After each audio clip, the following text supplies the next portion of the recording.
J right in your face.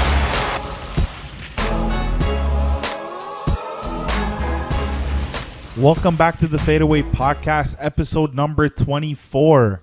I'm your host, Fady. I got my boy here, Zaed, with me, and we are brought to you by the Balls Life Podcast Network. Zaed, episode 24. 24. Kobe. But you know whose birthday it is today? I do know. Norman Powell. Oh, his birthday today. Happy birthday, Norm. Oh, man. He's on Raptors. So I went Do you to believe in poetry, though? I mean, episode 24, Norm's birthday. You know, everything that's going on. Tough loss yesterday for the big L Blazers, for the Portland Blazers. Yeah. Ooh, happy birthday to Norm Powell, though. Yeah. Hopefully he gets. It'll be exciting to see what he does this summer. Summer is right, bro, because summer's here. It's here. The weather is nice. Everyone's out. Everyone's on this biking vibe now. It was a long weekend. I mean that's why we're here a day later than usual. Yeah. We took the Monday off. It was a long weekend, you know. The weather was nice. We was outside, so everyone's outside. I'll tell you that. Even though we're at a stay-at-home order, ain't nobody staying home. Man, it's too nice to not go outside. Ain't nobody staying home. Nobody wants to be even stuck the inner streets are packed. Nobody wants to be stuck inside, just looking outside at the sunshine, looking at the Americans. Yeah, exactly. Because they're free to go. They're good to go. But man, listen. If you want to go out for a stroll, I don't think there's anything wrong with that. No. At least, as long as you go for 10 stay strolls safe and do all that good stuff. But go for land stroll. We've got a lot to talk about. A lot went on this past week. Mm-hmm. Playing games alone was a lot, and then obviously the playoffs started on Saturday. Let's start with the playing games. Boy, were we wrong with a lot of the predictions that we made. We can start with the Eastern Conference and those playing games. So the Eastern Conference saw the game with Washington and Boston, which I had Washington taking that game. I believe you did as well. But the way Washington came out during that game, and then the way the Celtics came out, with Jason Tatum balled out 50. It was no question that the Celtics were going to win that game. So when he drops a 50 piece on you, and then you have Russ struggling, like really struggling, and then Brad Beal was nursing a hamstring injury for pretty much the entire part of the game. The Wizards just did not look right at all, and they did not look like they were in any position to win that game. Jason Tatum was virtually unguardable. I don't think they wanted to, though. To win that game? Because think about it. They'd probably rather play Philly than Brooklyn. I don't know. I mean, they're playing chess out here, but I don't know. Russ had a very Russ-esque game. He took like 30 shots. But the thing is, he was missing a lot of shots that normally, like, you would make those shots, and it just didn't look like he was comfortable playing that day. He was like missing layups that he would normally jump higher for, get up higher for, have more aggression on, and it just looked like he wasn't comfortable playing that day. If it could be, a strategic thing to slip in the standings and take that 2 and 7 seed, that could. I don't think that it is it, but could be it. Who knows? But the Wizards just did not look good at all, and Boston came out firing. The difference makers. The Wizards shot 14% from 3. 14. Yeah, the whole game. Boston was plus 12. They only made 3 threes the entire game. So when you're plus 12, that's 36 points. Yeah, that's a pretty big advantage, and you end up losing by 18. It makes sense, right? I mean, that's just what Russ can do sometimes. I mean, it's sad because the one time I'm like, okay, I'm going to cheer for him. He comes out and he embarrasses me. And then what happens? He comes back out, and we'll talk about that game later because they end up in the playoffs. Yeah. But another game we were totally wrong about. I don't know. Disappointing. The Hornets got destroyed by the Pacers. Wow. That was 144 awful. They hung on them. 144. That was embarrassing. That was an embarrassing effort by the Hornets. They didn't come out to play. The Pacers didn't even have Karis LeVert, and they dropped 144. They didn't come out to play, man. They weren't ready. They were very young, and we were on here saying their youth could be a problem. Yeah. And at some point, it looked like it was like a dunk contest in the game. It's like, what are you guys doing? A highlight reel. I still took the Hornets because they're a lot more talented, in my opinion, than the Pacers. They've got a lot of good guys, a lot of good young guys, they do have a little bit of veteran presence on that team, very minimal, and clearly not enough. But even that effort by the Hornets, that's not just personnel, like not just players. That's coaching efforts. That's the team and as a whole just did not look like they were playing their game, their system. They just looked like they literally looked like they did not want to win that game. If you want to talk about a team that did not want to win a game, that was the team that didn't want to win that game. So the effort they came out with, the way their offense was not flowing, I guess you could say, it was like the Pacers were poised. The Pacers were comfortable. They were running their sets. They were doing everything correctly. And the Hornets, on the other hand, you saw the difference between veteran teams and youthful teams. It was just two totally different worlds playing. Mm-hmm. So that was disappointing. I wanted them in the playoffs. I wanted to see LaMelo Ball. I wanted to see Bridges in the playoffs. I wanted to see Scary Terry in the playoffs again. But we didn't get that. But very, very disappointing effort for the Hornets. Yeah, I mean, one thing I want to talk about is there were some reports coming out of Charlotte that people in the organization felt that Gordon could play. And he held himself out, which is a little bit of an issue, and then they lose. So some people are pretty upset down there. They paid him 124 years. I mean, anyone could have told you that was a ridiculous contract to give Gordon Hayward.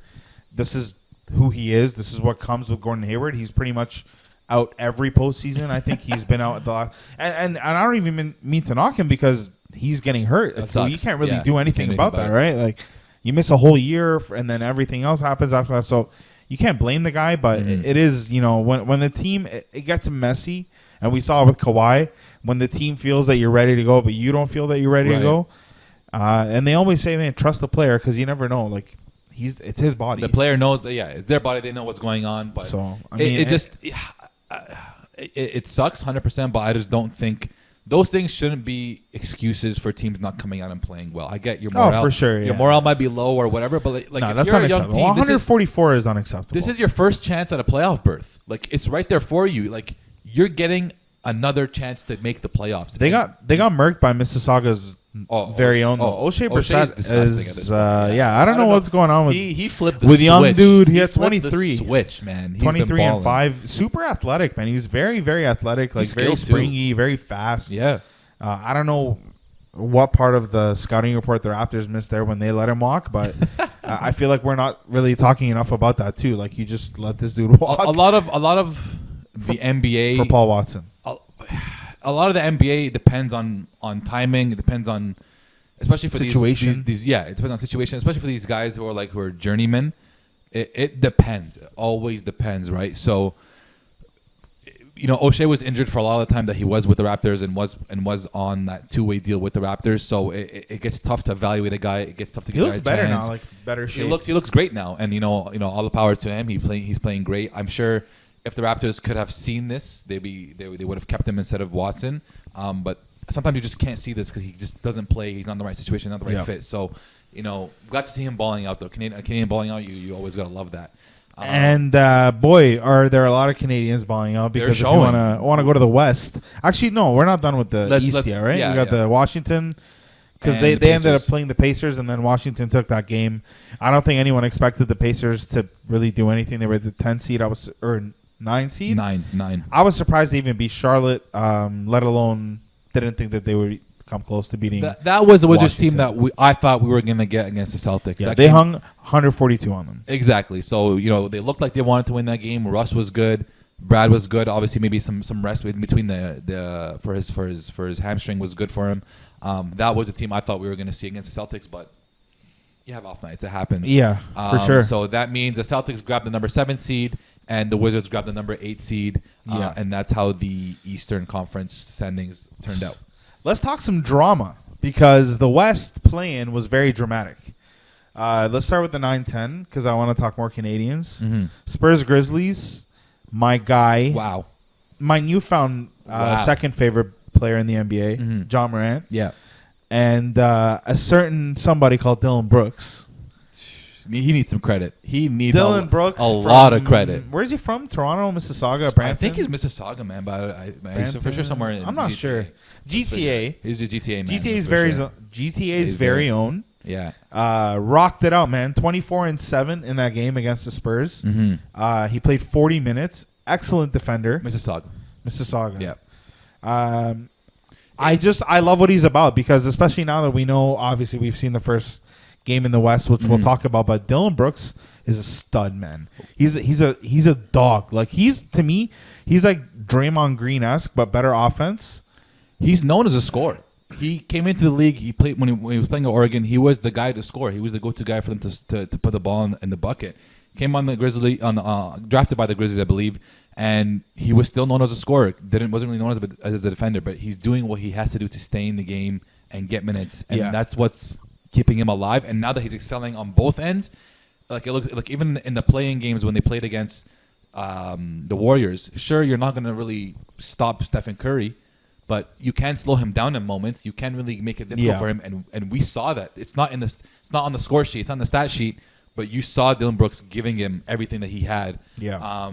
So they ended up running away, or they ended up closing the game out against the Spurs and winning that 100-96 and then give themselves a chance. John Moran is special down the stretch, bro. He's clutch. That is teardrop floater that he's got, that he's been working on, nobody can guard it, and it's one of the most important moves in his game because he can go to it every single time. And it's a matter of him missing it or not. And no one can bother it. No one can guard it. He's too quick. He's too agile. Nobody can stay in front of him. And he's so smart. He plays so intelligently. He knows when to teardrop. He knows when to go to the basket. A lot of times you see with really athletic guys, they're not in control. They play maybe too out of control. You saw that with. Not that Derrick Rose played out of control, but he was so athletic, and he would really rely on that athleticism early on in his career, and we saw what it led to injuries-wise. But John Morant, really athletic, and doesn't always rely on it. That's what the big difference is to me. Yeah, man. And one shout out I want to give is Jonas Valanciunas. JV, underrated. He's going to be coming up a lot tonight because he's just killing the game. But 23 and 23 against the Spurs, just manhandled everyone that came to play. Jakob Poeltl, you're too small, my man. Everyone else, you're too small. One guy I love on Memphis is Kyle Anderson, Slow-mo. Man. He's big for them. He's huge. I think Slow-mo's been incredible. He's a very, very smart player, a very high IQ player. Yeah. Good defender. You have to be good playmaker. And I don't know how he does it. He really does move in slow motion, and he gets it done very efficiently, very effectively. He's a very, very intelligent player. Like when I watch him play, I'm like, he looks like he shouldn't be here, but he's so smart. He's a smart guy. The Spurs drafted him, had him for a few years, so you can really see he's learned the game. He knows how to play the game, and he knows how to use his body to his advantage. He doesn't have all the speed, all the quickness in the world, but if he's ahead of you, he's going to stay ahead of you by just putting his body in the way and making smart plays for his team. He's a team guy, and that's what you love. Yeah. Let's talk Lakers-Warriors. Lakers-Warriors was a very, very exciting game. And ridiculous. In my opinion, the Lakers, it shouldn't have been that close. The Lakers are by far way more talented than the Warriors are. LeBron, despite having a triple-double, did not have an efficient game, did not have the greatest game in the world. AD, once again, did not have the greatest game in the world. Andre Drummond just does not look like he belongs on that Laker team. They don't look like they're using him well. He looks uncomfortable on the floor. So when you have a mix of those three things and the team just seems disoriented, the Warriors give them a real run for their money. Yep, and Steph gave him 37. And it had to come down to a LeBron game-winning, basically three, where he saw three rims, shot at the middle one. It ended up going in, ended up working out. He loves to create that narrative for himself, but I will give him a little bit of credit because nobody really gives him credit on him being clutch, on him hitting big shots, despite having, he had a triple-double, but when you really look at LeBron's standard and the efficiency that he shot with, it wasn't efficient. It was a bad game. It was a bad game. And LeBron took it upon himself to hit that game-winning shot, so I respect that. I'm going to give him some credit on that front. Made for a great picture because Steph Curry was guarding him. It made for one of those, those Father Stretch My Hand videos where it made for one of those great moments that I'm sure is going to be one of those NFTs one day soon. But the Lakers are not in a good shape right now. And if you're going to play like that, it's going to be very easy for them to get knocked out in the first round against the Suns. Because the Suns are a good team. And we saw that in game one. So my concern is I'm very concerned for the Lakers. But in terms of the Warriors, Steph Curry, great season, great second half of the season. They gave them a run for their money. They almost got the nod on it. But, still a lot of positives to come out of that Golden State season. A lot of young guys developing. A lot of veterans who weren't playing big minutes developing. So a great season for the Warriors. Yeah, absolutely. And then they rematched the Grizzlies because they had played a week before. Steph Right. gave them 46, beat them. So now they're playing with the season on the line. Yeah. And boy, oh boy, did my newfound second favorite player in the NBA come through. Yeah. John Moran, bro. 35, 6, and 6. Killer down the stretch. I think in the fourth and overtime, he had 20 points or 15 to 20 points between there. Yeah. Unstoppable floater. He hit 5 threes, which is very unrealistic. He doesn't hit threes. Yeah. But if he can, dangerous. If he can, it's over. And I think he's so young. That's what people don't understand. Second he's year in so the league. young. 20? Maybe 20? Are you kidding Maybe me? 20 years old. So he's got a lot of Look room at this for guy's growth. confidence, his swagger. Like, he knows what he can do. Yeah. Oh, man, these young guys. This is one thing that I loved this weekend and the last couple of days. What it showed me is the league is in such good hands. Yeah. Yeah. Boy, these young kids are entertaining, and they step up. Yeah. Trae Young, hell of a debut. Hell of a debut, which we'll get. If you want to go into it now, we'll go into it. D-Book, hell of a debut. Doncic, hell of a performance. That kid's crazy. All these kids, young kids, sub 25 years old, sub 23 years old, with the exception of D-Book, but these are young guys who are making like a lot of noise. Impressive. A It's lot so of impressive. noise. let's start with let's go east and then we'll come So back. the Western Conference seeding ended up being the Grizzlies at the 8th spot and the Lakers at the 7th spot. Yeah. So with that being said, Let's stay west then. Let's stay west. You want to stay west? We're already here. We'll stay west. All game ones have been played as of today. A few game twos have been played as of today or as of right now as we're recording.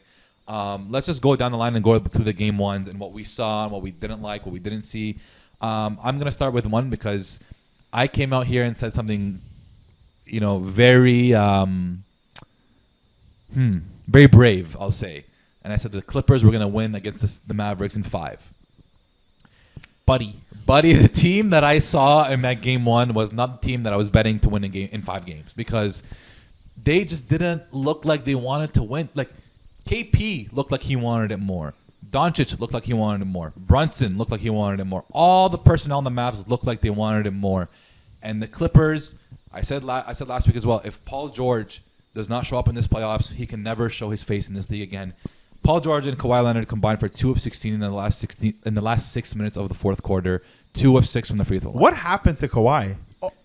Do you think he needs a team around him? I don't know. I've been hearing that he carried the Raptors to a chip one year, but I don't see it. I mean, he did do a lot of carrying. I can't front. But he had a good team around him. But he did have a good team around him. And he had no a good one system. gives the credit there. And so what we saw was a classic choke job from the Clippers. Once again, the Clippers cannot close. The Clippers cannot keep themselves. I think in Paul games. George started like 0 for 7, 1 for 7. It was bad. 2 of 12 or 2 of 6, 2 of 16 in the last 6 minutes of the fourth quarter from your 2 stars. Bro. Your 2 superstars. Not 2 superstars. And you think you're going to win games? You're not going to win a playoff series like that. All I want to say is Serge Ibaka, you could have had it all in Toronto.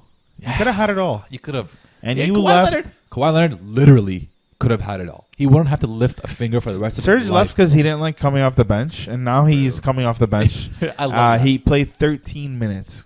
A whole 8 points, 4 rebounds in 13 minutes was pretty productive. Marcus Morris, they gave him 33 minutes. He gave him 4 points, 2 rebounds.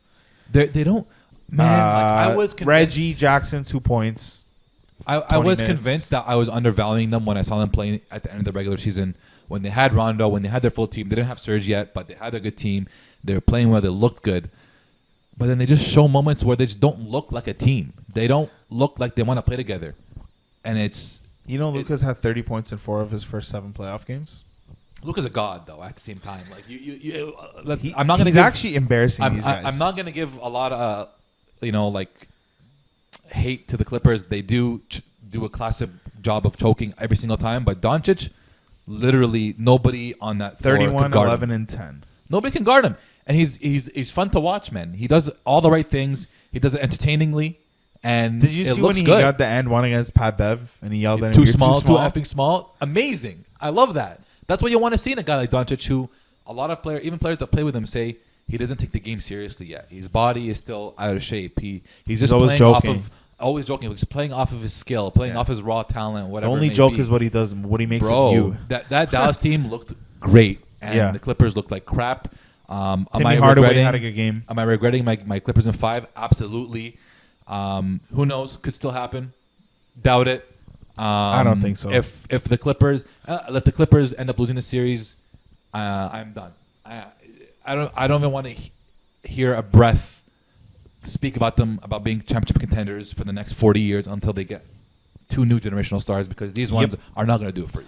I'm done with that. Absolutely. So Dallas is leading that series currently 1-0. They're playing tonight, game 2. Mm-hmm. And what a dud of a scheduling error of the NBA tonight. Yeah, I don't want to putting the Clippers and the Lakers game at the same time. Well done. Good job. Hey, let's grind the gears on these guys all season and make them play every night, so we can have this great play-in and we can have this increased viewership, everything. And then when we get to the playoffs, let's schedule games at the same time. Let's not give them a 2-day break so in order to let people man. watch the games. Like, are you kidding me? Who approved this? There's no way. They legit have a problem giving these guys a break. Like they play the games. You play every other day, but is there 4 games tonight? 3 games tonight, and they're all overlapping each other. Give them a 2-day break. Do what you did last night. Last night was 2 games. It won't kill you to give them a break, but the NBA doesn't believe in that. But whatever. What's the issue? Have 1 East, 1 West. 1 East, 1 West. So you don't need to have 2 games at the same time. I'm telling you and I, we should just run the NBA. Yeah. We should just do that. That's how That's where we're going. That's where we're going next. Let's go Portland and Denver. What a series that's been. That's 2 games deep now. Yes. Portland stole the first one from Denver. They stole it. They came in and they caught them off guard, man. 123 points. Yep. They dropped on them. Dame had 34. CJ 21. They seemed to have whatever they wanted. I think outside of what's his name, outside of the big 2, I guess, Jokic and Michael Porter Jr. I guess Aaron Gordon gave them a decent night, but the first game was just all Portland, all offense. Yeah. But one thing I want to talk about is the adjustment that was made in game 2 that I think personally is the series changer. Mm-hmm. Aaron Gordon in the second half, after Dame gave them 32 in the first half. 32 in the first half, bro. He was 8 threes, 34 in game 1, 32 in the first half. So they're like, you know what? Enough of this. We're going to put Aaron Gordon on this guy. And boy, did he struggle. Yep. 8 points in the whole second half. Couldn't get a shot off. Wasn't efficient. Yep.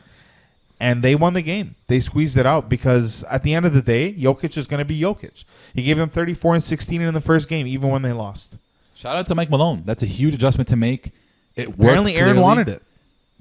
He wanted the schmo. But it's also shout out to Aaron AG on that. But also the faith you have to have in your players to be able to go out and guard an all-world player like Damian Lillard after he's been hot all half.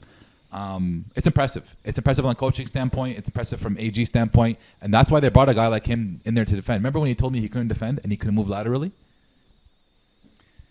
He's a big, though. Proof is in the pudding. He's a 4. He's a 4. He could be a 3 back in the day. In the 90s, he'd be a 3 or it doesn't. But he can move. He can defend. He gives them a new element to their team. And we saw that in the second half of the Portland game. And it's a tough series to choose. I think either team, depending on the adjustments, depending on how the teams come out, either team can really win this one.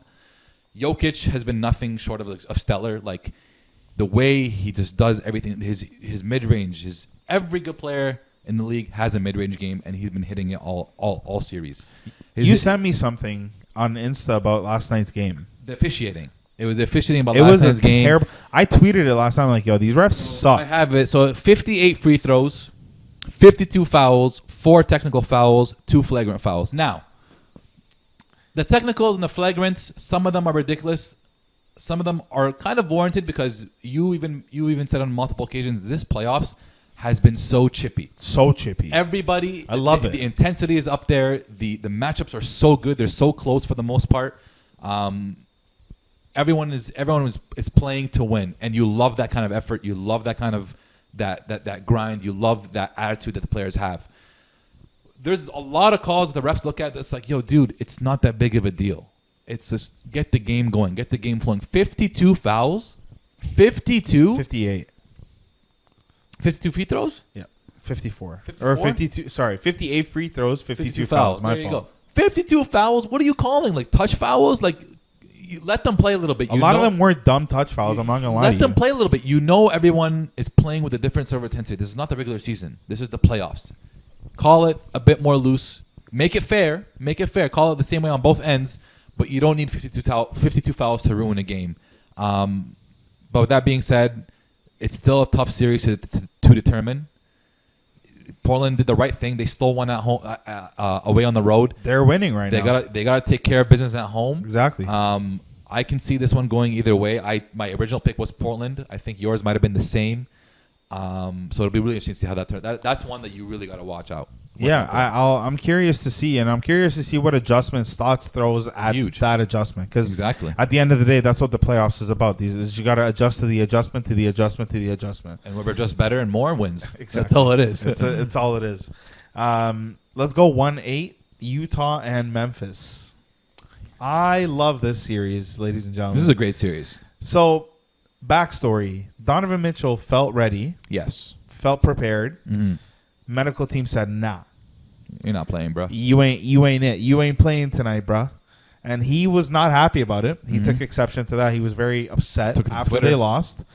But yeah, I ruined it. They lost. So so game one, Memphis came in the house. Nobody is really taking Memphis seriously. I personally had 7-8 being Lakers, Warriors. I didn't expect Memphis to do what they're doing. Neither did I. For them to win those two games in the play-in, and then go ahead and win the first game against the number 1 seed, the best team in the league. In Utah. At home. Full crowd, it seemed like. Yeah. Yeah, a good crowd. Utah's a good crowd. And for your youngest players to snap the way Ja Morant snapped. Ja Morant is like an artist. Ja Morant, like, I can't even. He's really gonna he's chipping away at that number 1 for me, bro. In the league, player? Like for me personally. Yeah. He's chipping away. It's not there yet because I still love Luka. This is still my guy. But Ja Morant, the swagger on this kid, man, like he can't be stopped. Mm-hmm. It's just like in his mindset, he can't be stopped. And we know Ja Morant's gonna ball out, but also Dylan Brooks. Put up 32, 32 in the 31 for the game. Snapped in the third quarter. To have a guy alongside Ja Morant, who especially a wing who can guard and who can put up numbers, is going to be huge for that team. Yep. Now, I'm not going to read too much into that game one because momentum number 1 is on Memphis' side. They won those two games. They're hot right now. They're firing all cylinders right now. Utah was missing Donovan Mitchell, who's a big part of the team, big piece of their team. He's still got to get reacclimated to the team in game 2 if he plays in game 2. So he's definitely playing. Exactly. So I'm not going to read too much into game 1. They still won by what? How many points? 3 points. Yep. Grizzlies only won by 3 but points. But it was a 17-point game in the fourth, and then they just chipped away at it. Yeah. So I'm not going to read too much into game 1. Bojan Bogdanovic started snapping, which he does all the time anyway. But crazy to see how much things change without Donovan and how much paying a guy $200 million in the center doesn't really help your team win playoff games. You're saying you're not going to read too much into this, and that's fair, but let me ask you if you read too much into this. Yeah. Jonas Valanciunas, 15 points, 12 rebounds. Which he's been doing Rudy all season. Gobert, 11 points, 15 rebounds, fouled out. He held him to 25 minutes because of foul trouble. Fouled him out. Mm-hmm. JV played 39 minutes. And I don't think that's a fluke. No, I'm not. By saying I'm not reading too much into it, I'm not saying any part of the game was a fluke. I'm not saying that's a problem for you. That's a problem for you, and that's why I'm saying that $200 million is not going to win you games if you're investing that into Rudy Gobert. Yep. That is not a fluke by any means. Gobert is a good defensive player. JV I think is smarter. JV's better offensively. I think JV just manhandles. JV's him. Also stronger than him. He's got. Do you see him flop? By the way, yeah, hilarious. He's the worst. He's just the worst. We know he's the worst. Rudy Gobert. Take yourself more seriously, bro. Come on. Going up against a guy who's as gritty as JV, who puts it all out there, that grown man's strength. It's not going to be easy for Rudy. If Donovan Mitchell comes in, changes the dynamic, maybe opens things up more. You're not offensively reliant on a Gobert. He just literally has to play defense, which he wasn't able to do on JV. Things can change, and that's what I mean by not reading too much into it. If Donovan Mitchell's plays well, they still lose game 2. I'm concerned for the Jazz. I'm going to give the Jazz the benefit of the doubt on this one, despite the Grizzlies playing amazing. We'll see how Game 2 goes. But Gobert, like, you're getting outplayed. You're getting outplayed. He's a dude. JV's embarrassing you. And you flop on the side. And you have the audacity to do it. There's no room for that. Do you not have shame, brother? Okay. There's no room for that one, man. Anyways, let's go to the 2-7 and then move over to the East because that is also a really entertaining series. Game 1 was incredible. Mm-hmm. Lakers and Suns. LeBron versus CP3. Devin Booker's debut. Yeah. Balls out. And boy, did he ball out. F out. Yeah. He balled out. He put up a hot 34 points, 8 assists, 7 rebounds. He looked like the second coming of Kobe Bryant. He looks like him, man. It's amazing to watch. They gave him 45 minutes. That's a lot of minutes. Yeah. I mean, hey, that's a lot of minutes. Your first game, you're high on adrenaline. You want to play. But that guy did not shy away. He came in. He's like, I've been here before. Yeah. And he looks just like Kobe. Yeah. It's incredible. What did you take away from that game? A lot of chippy moments in that game. LeBron fights with whoever or gets tossed down to the floor. CP gets tossed down to the floor. CP left the game early, too. Yeah, because I think it was a shoulder. Twice. And LeBron had this. I think it was a shoulder issue. I think when CP went to box him out, undercut him, he fell. Probably was tired. Campaign, somehow he got ejected, even though Montrezl Harrell charged at him or whatever. I love the aggressiveness. I love the chippiness. What I take away from that game is the Suns, nobody ever wants to bet against LeBron. And rightfully so. First round exit doesn't seem like it's reasonable or doesn't seem like it's going to happen. The Suns are a very good team and will take advantage of a team playing poorly. And they're well coached. They're a team together.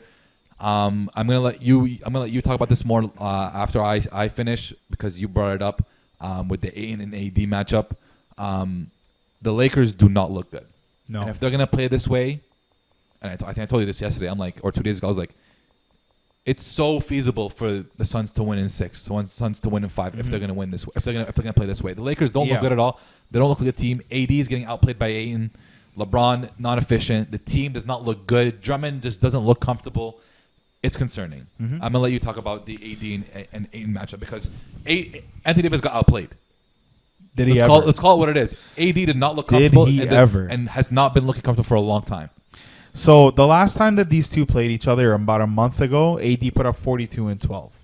All right? Nice. 42 and 12. So hell of an adjustment because yesterday he put up 13 points, 7 rebounds. 31% shooting. Yeah, in 39 minutes. So he played a lot of minutes. He was not in foul trouble or anything. He played. The issue here is, and I saw an article in the LA Times about this. Some guy wrote this. I don't even know his name, but he goes, the ups and downs of AD are so frustrating, and they're going to be the reason this team loses. How do you go from 42 and 12 to 13 and 7 and being a non-factor? And this is a playoff game. You got to step it up, man.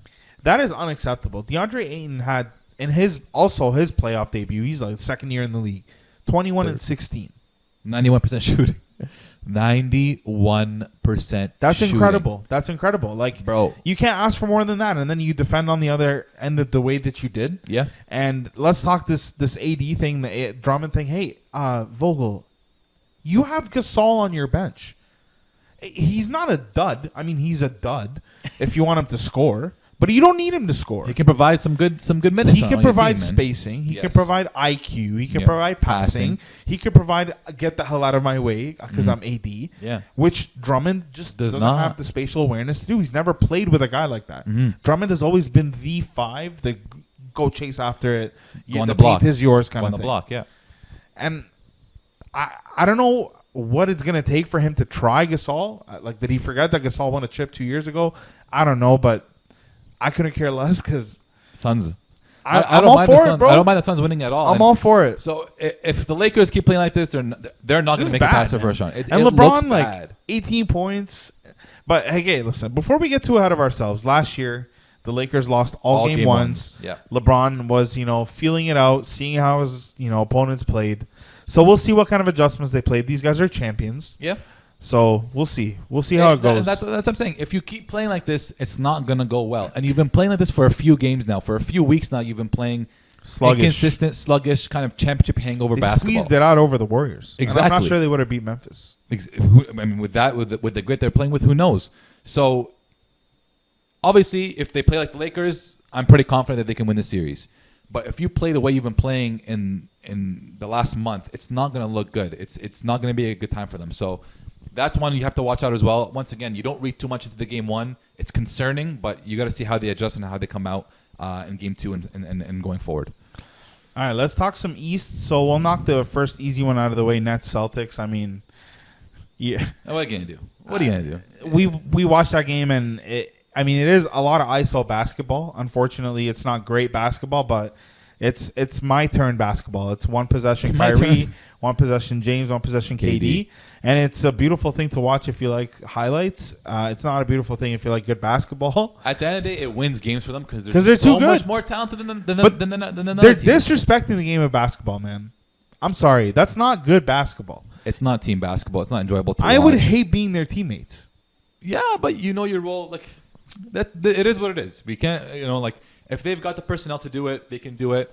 At some point, I think they will be challenged and they will have to play team ball because the matchups are only going to get harder and harder, and the matchups are going to get better and better. Boston still held them to 104 too. Exactly. So you guys have players can have off nights. The matchups could get harder for each individual player, and that's when it's really going to start to come down to team basketball. Are you playing as a team, or are you just doing iso ball? And it's legit the same thing over and over again. Kyrie Irving dances with the ball, gets to the bucket, nice reverse layup or nice layup. James Harden at the 3-point line, cradles it between his legs, step back three. Kevin Durant gets at the 3-point line, gets to a spot on the baseline, pull-up jumper. It's the same three things over. My turn, my turn, my turn. It's a cycle. At some point, there's going to have to be team basketball. They're lucky enough they get to do it now, where they get to ISO ball and play game and honestly win games that way. I think if Boston had Jalen, it would be a different story. It would be a different story. There's no doubt about that. Be a different story. I hope it gets harder for them.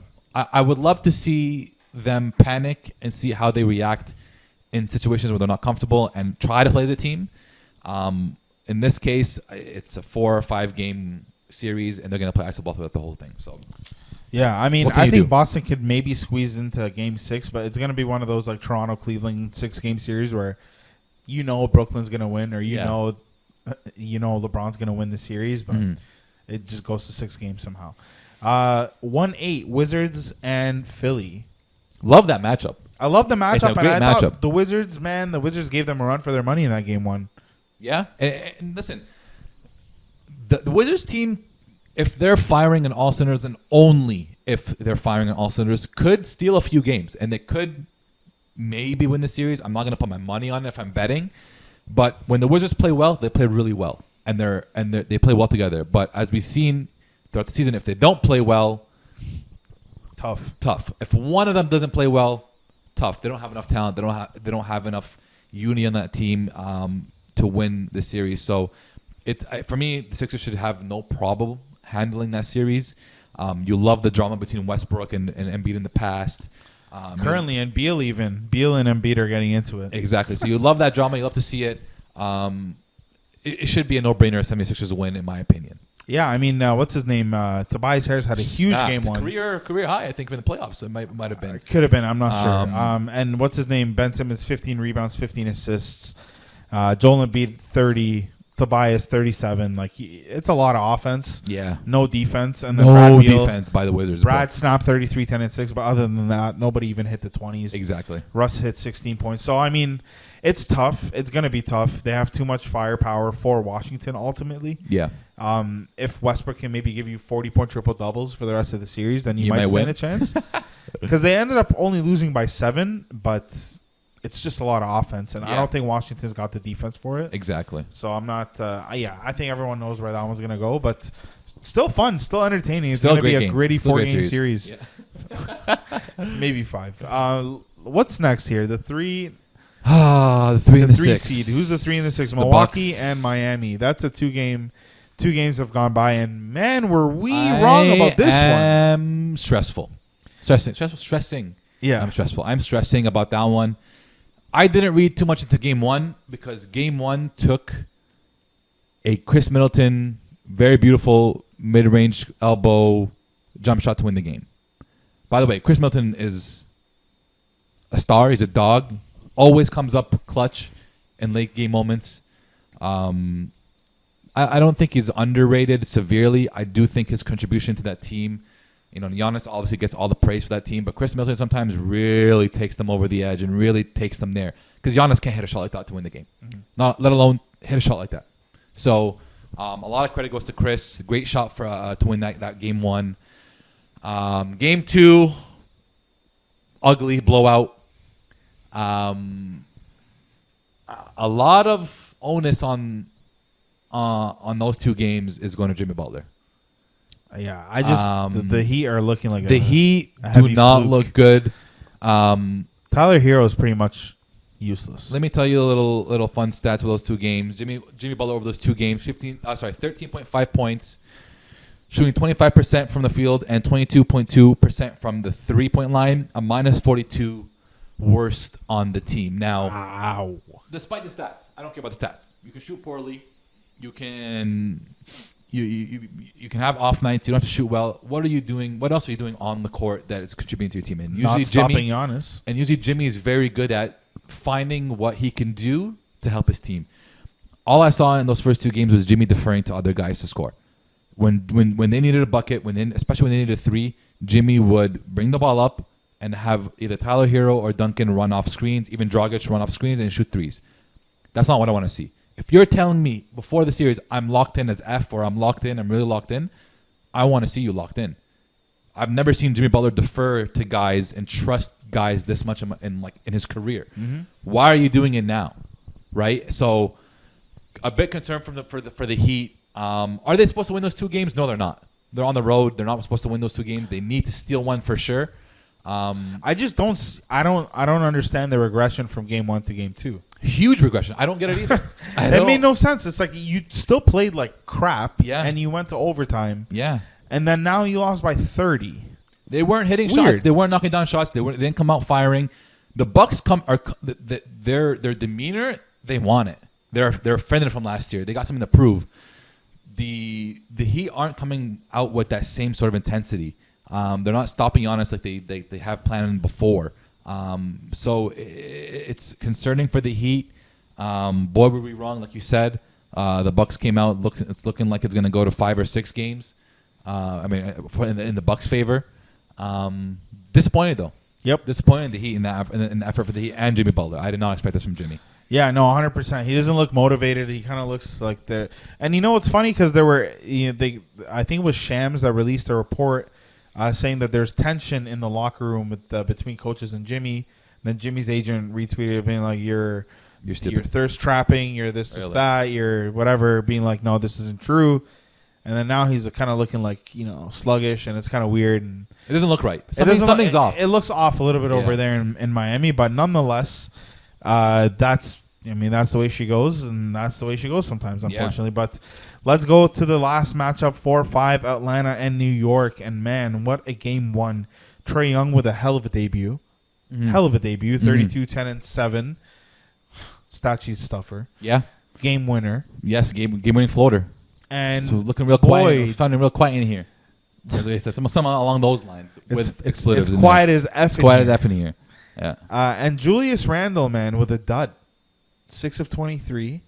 Yeah. It was a rough night. But they were still right in the game. They lost by 2, man. They were right there. They lost to a game winner by Trae Young. And the crowd was hype. I'm glad that we're back in MSG. Once again, one game sample size isn't enough. It was a 2-point differential. It was dependent on a Trae Young game winner. I expect Julius to play better. I know he can play better. The Knicks, they didn't play poorly as a team. They played decent. They started off very, very slow, and that really, I think, tired them out, having to chip away, having to come back and just to be in the game. The Hawks looked a lot more ready though. Nate McMillan had his team ready. Surprisingly, Tom Thibodeau did not. Very shocked by that. But one thing I want to talk about is Trae Young's game. And as great as it is, as flashy as it is with the 3 points and the handle and all that, it's annoying sometimes when he's constantly getting calls for stopping in front of somebody and then throwing himself back. Steve Nash said it earlier in the year. That's not basketball. The New York City mayor said it yesterday. The New York City mayor. There was a video. I think he sent a video. It's as a basketball fan, you hate. I don't like it. Yeah. It's a cheap way to get calls. And he got some down the stretch. Exactly. And unfortunately, there's no rules against it. You can do it. You're taking advantage of rules. You know, if you're smart enough to do that, then you're smart enough to do that. But it's frustrating to watch, especially when I'm cheering for the Knicks. So I don't like it, but it wins games. So what can you do? Yeah, unfortunately, that's the way that one is, because Trae Young he's going to be, I mean, he is already one of the NBA's most prized possessions. Yeah. They're going to protect him at all costs. They're going to give him all the calls that he wants. Mm-hmm. And unless they make a rule, they're probably going to make some like Trae Young rule. Hey, but that makes that an offensive foul. Like, though, you know, back when they would do one of those or what? That one, and even on the three when they'd kick their foot out, now that's an offensive foul. So who knows? All great players have rules changed because of them. I think if more players in the league start to implement that, and then it becomes like a widespread problem. Surprised they haven't, to be honest. Maybe it's just one of those things that just makes you a punk if you do it, and they're just like, he's all right with it. Maybe. Who knows? Let's move on from playoff talk and just talk some awards before we sign off today. So the finalists of all the awards came out. The NBA released them. A couple of the awards already got decided. So we'll start with the ones that were decided. The Key NBA Sixth Man Award finalists are Jordan Clarkson, Joe Ingles, and Derrick Rose. Thoughts on having two players from the same team be the sixth man? Again, we've talked about it many times off air. The weirdest thing that you could possibly do is have two guys from the same team against six man. They happened last year as well with Trez and Lou Will. It's just weird. It just goes against the naming of the award. Not that these guys aren't deserving, but kind of weird. Jordan Clarkson it was announced that he did win it. It was cute. Joe Ingles ended up giving him the award. I think the same thing happened with Lou Wills and Trez last year. The teammate gave him the award. Maybe that's why they do it. Maybe, I guess. Just to corny. Make a cute video, I guess, to go viral. But we talked about it before, and we chose Jordan Clarkson. And 100%. Well deserved. It was a sweeper. Yeah. And the other one that got picked, I think, was the MIP, Most Improved Player. Yeah. So the finalists were Jeremy Grant, Michael Porter Jr., Julius Randle. No surprise there with those. I think Chris Boucher kind of got robbed, but whatever. Mm-hmm. And the winner was the guy that you said was the automatic winner. I think I kind of agreed. You but said I was like, you can make the argument, but Julius Randle ended up taking it home. So he's taking home some hardware. He made a lot of bonus money this year. He deserves it, bro. He deserves it. All-Star game, MIP, probably going to make All-NBA. He has worked extremely hard for it, and everyone said it. His coaching staff has said it. His players, his teammates have said it, so he deserves it. Yeah, absolutely. So the Defensive Player of the Year award finalists are Rudy Gobert, Draymond Green, Ben Simmons. I think we discussed and mentioned all those names. I think they're going to give it to Ben Simmons. It's the storyline of the year. I think so, yeah. He's been yelling for it. He wants it. It seems like whoever talks about it gets it. Whoever wants it. Legit. It's pretty much whoever wants it gets it. Obviously, you have to back it up. You can't be a guy like, Jokic coming in. I won the Defensive Player of the Year and just never played defense. But, he's going to get in it. Well-deserved. I mean, what I saw him do against Boston, hold them to 94 points, he really like, when you think about Kemba and Ben, it's not really a matchup. Like, it's not like at all. So and Kemba's a tough guard, man. Tough guard. Tough. Rookie of the Year finalists. I'm surprised Tyrese, man. I think they put him in there just to have three. But LaMelo, they have to have three. LaMelo, Anthony, Tyrese. Who's your pick? LaMelo. What we said before, LaMelo Ball. I think he should still get it. Man, I feel like they might finesse and do a rookie. I'm not mad at that, to be honest with you. Like if they do a you can never go wrong with a Yeah. Ant does deserve it to some degree. Played the games. He showed up in the games. It sucks to have LaMelo knocked due to injury, but it is what it is. It's the same way for MVP. You do get knocked for injury. I wouldn't mind, but LaMelo Ball. It has to be LaMelo Ball, man. Yeah, absolutely. I think it's going to be LaMelo ultimately. They might do a but LaMelo's like the golden child of the NBA. They might make him the face. I think it's just going to be him. And Coach of the Year, Quinn Snyder, Tom Thibodeau, Monty Williams, all guys we discussed. Two of our guys in the finals. Absolutely. As finalists. Monty got the Coaches Association vote. But not mad at it. They didn't pick the NBA one yet. I think you said Tibbs. I say Monty. Whichever way you go, I think it's going to be good. Even Quinn, number one seed in the West, best record in the league. They had a huge run in the beginning of the year. Yeah, so you can't go wrong with any of those three. I'm good with any of those. I just like Tibbs more because of the Knicks and the turn on the Knicks. Yeah, for sure. And then lastly, yep, the MVP finalists. Steph Curry made it. Steph Curry made it as an MVP finalist. Obviously, Joel Embiid, Jokic as well.